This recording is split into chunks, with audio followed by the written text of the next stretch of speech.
नमस्कार साथियों, मैं नीरज शर्मा आप सभी को चाणक्य इंस्टीट्यूट के YouTube चैनल में हार्दिक स्वागत करते हैं। साथियों, जैसे कि हम लोग पिछले वीडियो में जो है यूनिट डिजिट यानी इकाई के अंक पे हम लोगों ने चर्चा किया था। आज हम लोग नए टॉपिक पे चर्चा करेंगे और वो टॉपिक है गुणनखंडों की संख्या ज्ञात करना। साथियों, ये आमतौर पे जितने भी एग्ज़ाम होते हैं, चाहे वो एसएससी का हो, चाहे आपका आरआरबी का हो, चाहे एनटीपीसी का हो, यदि चाहे आपका यूपीपी हो, चाहे यूपीएसआई हो, लगभग सारे जगहों पे यहाँ से प्रश्न बनाए जाते हैं। तो आइए हम लोग जानते हैं और देखते हैं कि कैसे गुणनखंडों की संख्या ज्ञात की जाती है। आइए, सबसे पहली बात अगर हम बात करें तो फैक्टर क्या है और मल्टीपल। तो फैक्टर का मतलब होता है गुणनखंड। क्या होता है? गुणनखंड होता है। और मल्टीपल का मतलब होता है गुणांक, या आप कह सकते हो गुणज कह सकते हो। अब बात की जाए, जैसे मान लीजिए उदाहरण के तौर पे एक संख्या ली जाए। मान लीजिए मैंने ले लिया 20। क्या ले लिया? 20 ले लिया। अब 20 के अगर हम फैक्टर की बात करें तो 20 किन किन संख्याओं से कट सकता है, बात इसकी की जा रही है। तो अगर हम इसके फैक्टर की बात करें तो ये 1 से कटेगा, 2 से कटेगा, 4 से कटेगा, 5 से कटेगा, 10 से कटेगा, उसके बाद किससे कटेगा? 20 से कटेगा। 20 1 से कटेगा, 2 से कटेगा। अब देखिए, अगर 1 से कटेगा तो 20 से भी कटेगा, 2 से कटेगा तो 10 से कटेगा, और 4 से कटेगा तो 5 से भी कटेगा।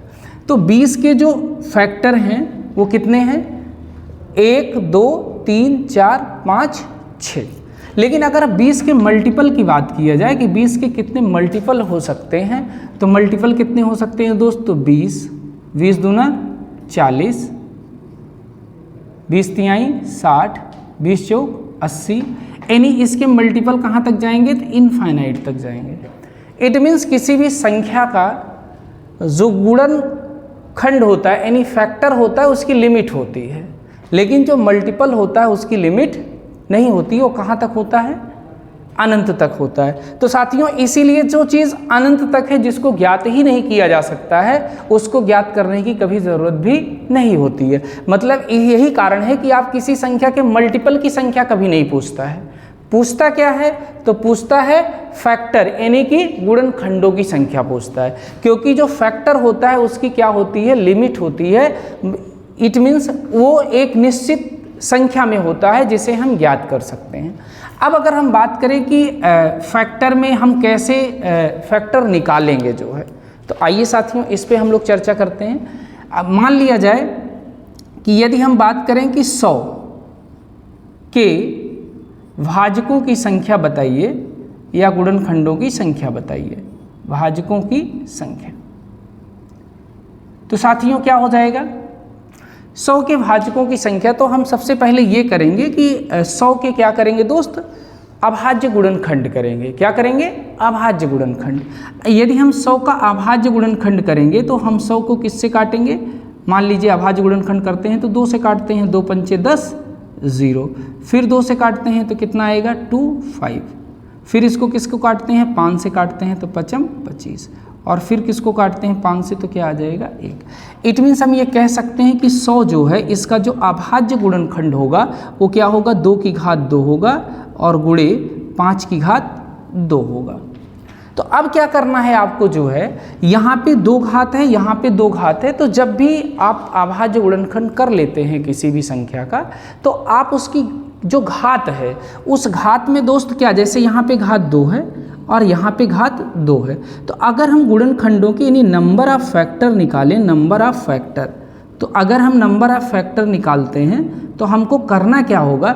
इन घातों में एक एक बढ़ा लेंगे। यहाँ पे घात 2 है तो 1 बढ़ाएंगे 3, यहाँ पे घात 2 है तो 1 बढ़ाएंगे 3। तो हमारे पास जो संख्या आने वाली है गुणनखंडों की वो कितनी आने वाली है? 3 त्रिका 9।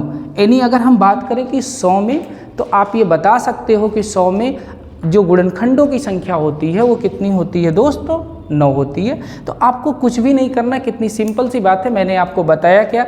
मैंने आपको केवल इतनी बात बताया कि जो फैक्टर होता है अगर कोई संख्या है तो उसका फैक्टर भी होता है और मल्टीपल भी होता है। तो फैक्टर जो होता है वो एक निर्धारित संख्या में होता है, मतलब एक निश्चित होता है। जैसे मैंने कहा उदाहरण के तौर पे मैंने एक संख्या लिया 20 और उसके फैक्टर को मैंने आपको दिखाया कि इसके जो फैक्टर हो सकते हैं वो क्या क्या हो सकते हैं। तो फैक्टर जो उससे फैक्टर का मतलब जिससे वो संख्या कट जाए। तो 20 किन किन संख्याओं से कट सकता था, तो हमने देखा 1 से कट सकता था, 2 से कट सकता था, 4 से, 5 से, 10 से और 20 से। तो यानी यहाँ पे हमने ये देखा कि 20 के जो नंबर ऑफ फैक्टर हैं, जो गुणनखंडों की संख्या है, जो भाजकों की संख्या है, वो क्या है, एकदम निश्चित है। लेकिन अगर हम वही मल्टीपल की बात कर रहे हैं, हम गुणांक की बात कर रहे हैं, तो हमने ये देखा कि उसके कितने गुणांक हैं, तो इनफाइनाइट। मतलब हम यहाँ पे तो सीधी सी बात है, जो चीज़ अनंत है उसे ज्ञात नहीं किया जा सकता है। तो ज्ञात क्या करना है, जिसके निश्चित मान है। तो निश्चित मान किसके होते हैं, फैक्टर किसी भी संख्या के। तो यही कारण है कि आपको क्या पूछा जाता है, फैक्टरों की संख्या, मतलब गुणनखंडों की संख्या तो पूछी जाती है, लेकिन कभी भी मल्टीपल की संख्या नहीं पूछी जाती है। दूसरी बात, फिर हम आगे बढ़े तो हमने ये देखा कि अब हम मान लीजिए 100 के भाजकों की संख्या यानी गुणनखंडों की संख्या अगर मुझे निकालना है, तो मैंने क्या कहा, सबसे पहले आपको क्या करना है, उसका अभाज्य गुणनखंड करना है। अभाज्य गुणनखंड करने के बाद जो भी संख्या आपको मिलती है, जैसे यहाँ पे मिली है 2 की घात 2 और 5 की घात 2, तो आपको क्या करना है अब यहाँ पे कि नंबर ऑफ फैक्टर निकालने के लिए, गुणनखंडों की संख्या निकालने के लिए दोस्त, यहाँ पे 2 घात है तो 1 बढ़ा लेंगे, यहाँ पे 2 घात है तो 1 बढ़ा लेंगे और क्या करेंगे, 3 त्रिक का 9, यानी 100 के गुणनखंडों की संख्या क्या हो गई, तो 9 हो गई। अब यहाँ पे बढ़ाया क्यों जा रहा है, इसके लिए आप परेशान मत होइए, मैं आगे भी इस पर डिस्कस कर रहा हूँ कि क्यों यहाँ पे 1 बढ़ा करके लिया जा रहा है। ठीक है साथियों, आइए साथियों आगे हम लोग देखते हैं, एक दो प्रश्न पे और डिस्कस करते हैं कि कैसे नंबर ऑफ फैक्टर हम फाइंड करते हैं। जैसे मैंने कहा कि 50 के गुणनखंडों की संख्या,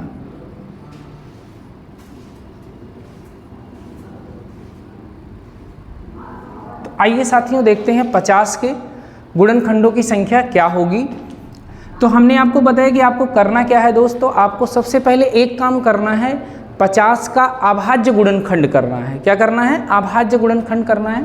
तो 50 का अगर हम अभाज्य गुणनखंड करें तो 50 को किससे काटेंगे, 2 से काटेंगे, 2 दूनी 4, 1 बचेगा, 2 पंचे 10, फिर किससे काटेंगे, 5 से, 5 25, फिर किससे काटेंगे, 5 से, 5 एकन्नम 5।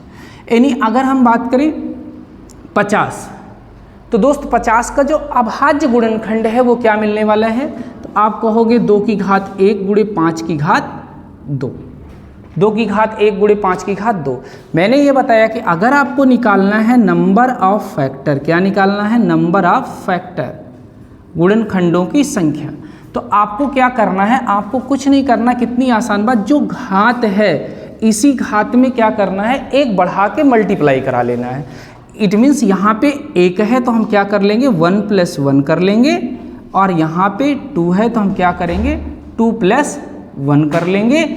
अब ये क्या मिलने वाला है, तो ये आपको मिल गया कितना, 2, और यहाँ पे क्या मिल गया, तो मिल गया 3, तो आपको कितना मिल गया, 3 दूनी 6, यानी 50 के गुणनखंडों की संख्या क्या है, तो आप ये बता सकते हो कितनी है, 6 है। क्या किए आपने, कितना काम किए इसमें, 50 के गुणनखंडों की संख्या निकालनी थी, आपने 50 का क्या कर लिया, एक बार आपने अभाज्य गुणनखंड किया।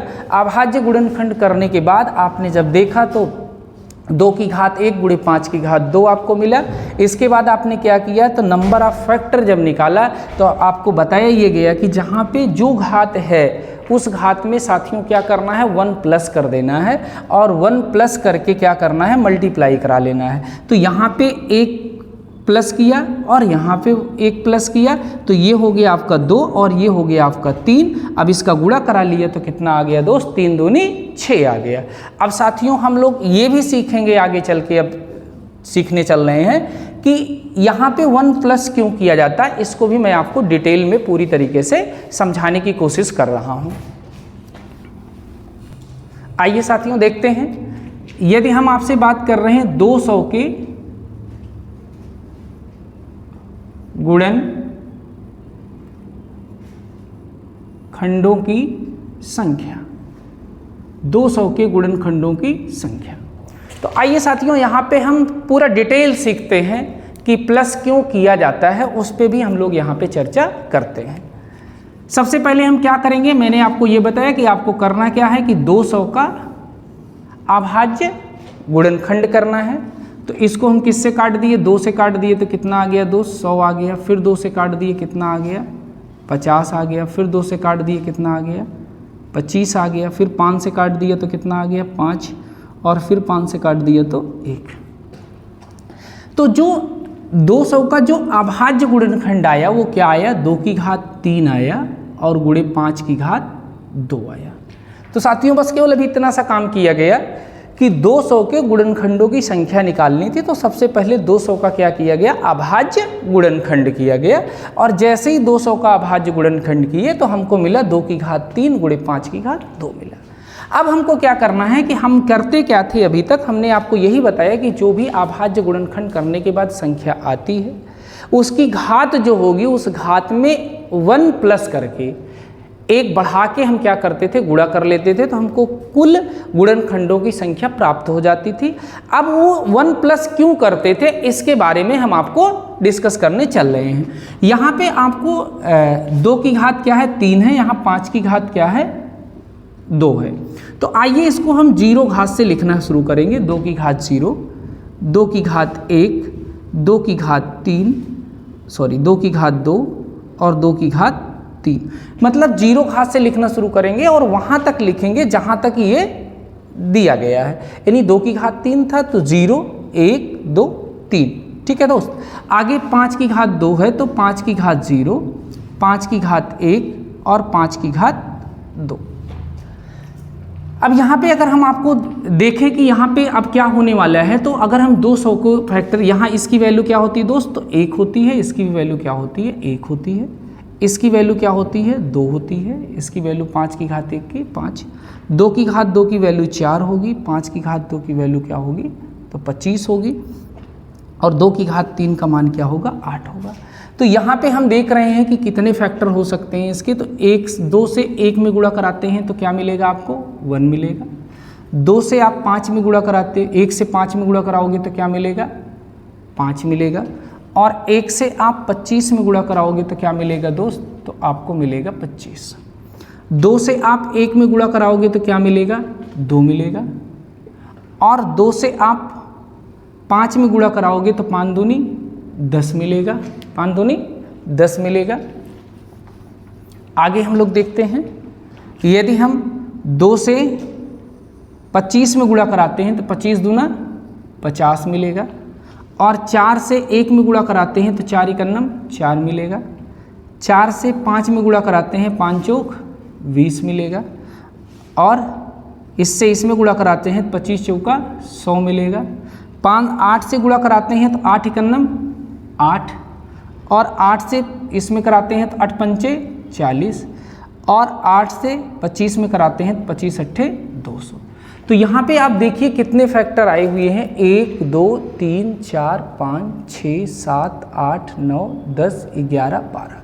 अब आप यहाँ पे देखिए कि आपका क्या आया हुआ था फैक्टर, 2 की घात 3 गुणे 5 की घात 2। तो अगर यहाँ पे हम नंबर ऑफ फैक्टर की बात करते, नंबर ऑफ फैक्टर की, तो नंबर ऑफ फैक्टर यहाँ पे आ जाता। मैंने कहा था घात को एक बढ़ा लीजिए। 3 घात है तो क्या हो जाएगा, 4 हो जाएगा। यहाँ पे 2 घात है तो क्या हो जाएगा, 3 हो जाएगा। तो 4 तिहाई 12 हो जाएगा। 4 तिहाई 12।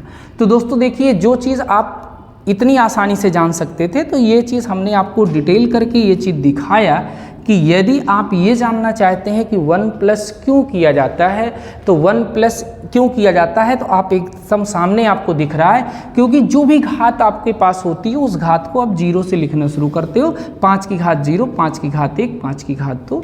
और यहाँ 2 की घात 3 है तो यहाँ 2 की घात 0, 2 की घात 1, 2 की घात 2 और 2 की घात 3।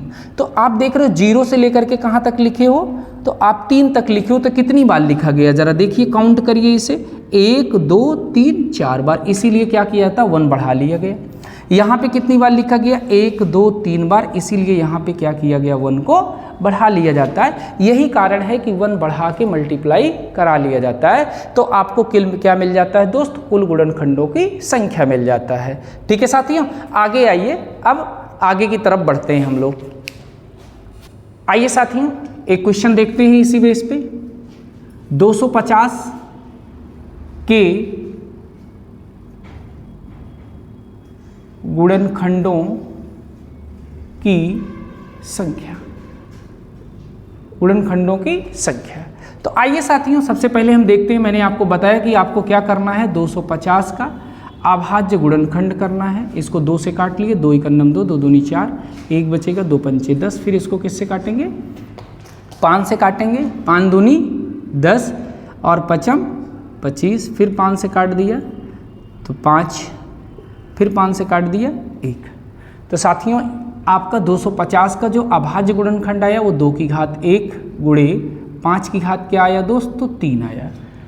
क्या किया आपने, अभी तक 250 के गुणनखंडों की संख्या निकालनी थी साथियों, तो आपने 250 का क्या किया, अभाज्य गुणनखंड किया, और 250 का अभाज्य गुणनखंड किया तो आपको क्या मिला, 2 की घात 1 गुणे 5 की घात 3 मिला।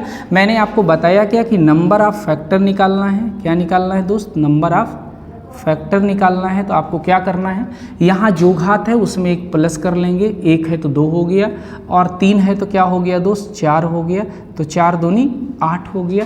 यानी 250 के गुणनखंडों की संख्या कितनी है, तो 8 है। साथियों, एक क्वेश्चन मैं आप लोगों के लिए दे रहा हूँ, इसका आंसर कमेंट बॉक्स में ज़रूर आप लोग दीजिएगा। जो है मैंने दिया 360 के गुणनखंडों की संख्या, गुणनखंडों की संख्या। साथियों, 360 के गुणनखंडों की संख्या आप लोगों के लिए दिया गया है। आप लोग इसमें कितने गुणनखंड होंगे 360 के, आप लोग कमेंट बॉक्स में ज़रूर बताइएगा। और वीडियो कैसा लगा इसके बारे में भी आप लोग ज़रूर कमेंट बॉक्स में लिखिएगा, जिससे हम ये जान सकें कि आप लोगों को वीडियो कितना पसंद आ रहा है। ठीक है साथियों, थैंक यू वेरी मच।